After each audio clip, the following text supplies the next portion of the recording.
Experimento Vida Estoica, día 32. Y hoy, ejerciendo el estoicismo más puro que al menos yo siento, y es el hacer la tarea que tienes que hacer, el cumplir con la obligación que tienes que cumplir. Y al mismo tiempo, disfrutar del placer. Pero disfrutar el placer como si no fuera placer. Hablemos de placer. Creo que es el tema central del episodio de hoy. Porque los estoicos, según decía Séneca, en Cartas Morales, en Cartas a Lucilio, decía Lucilio, el placer es algo del cual no nos debemos privar, pero nunca debemos ansiar. El placer no es algo que debamos perseguir, sino algo que obtendremos fruto del trabajo, de la fortuna y de nuestro propio espíritu. Y una vez lo tengamos, una vez sea nuestro, lo despreciaremos como si del dolor o de un bien se tratase. Me parece fascinante para definir la relación que debemos tener con el placer.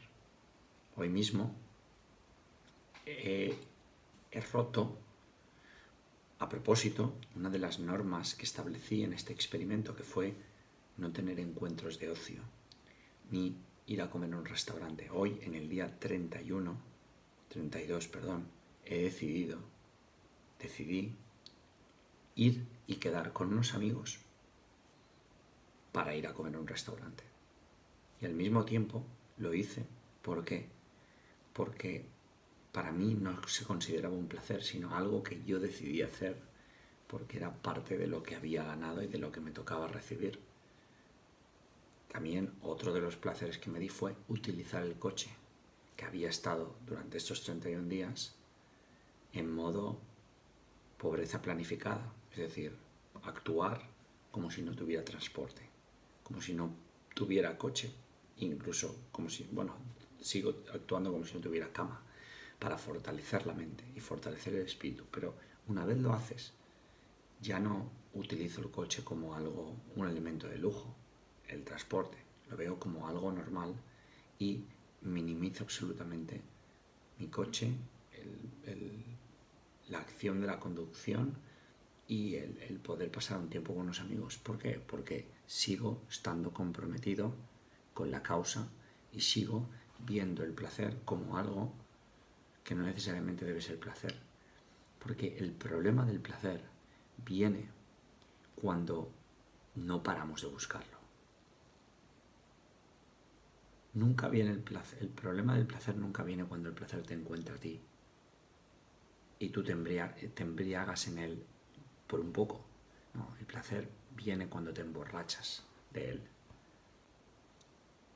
Que surte el mismo efecto con el dolor.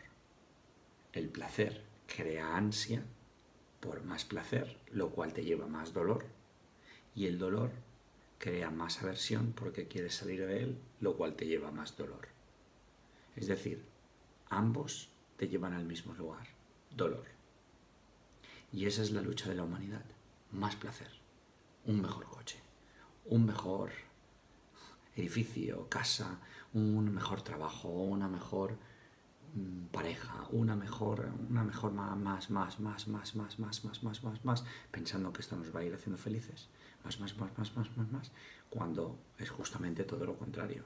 En lugar de hacernos felices, más placer nos hace infelices, porque nunca se puede obtener más de lo que obtenemos en la mayoría de las ocasiones, pero siempre buscamos más, y en la búsqueda de más estamos dispuestos a sacrificar muchas cosas: nuestra integridad, nuestros valores, nuestra lealtad, nuestra virtud, nuestros amigos, nuestra vida en ocasiones, y en ocasiones la de otros.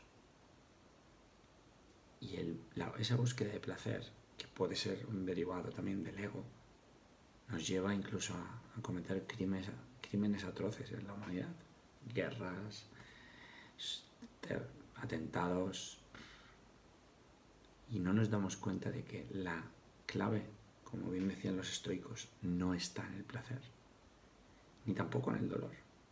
Vamos a pasar por dolor, seguro, y vamos a pasar por placer, seguro. La clave está en no darle demasiada importancia al dolor, pero tampoco dársela al placer. No darle demasiada importancia al placer, pero tampoco al dolor. Vivir en ese punto transitorio de ecuanimidad. Ahí es donde debemos vivir, porque en ese punto intermedio ni nos vamos hacia un lado ni nos vamos hacia otro. Y eso es empezar a entender el arte de vivir, el arte del que tanto hablan los estoicos.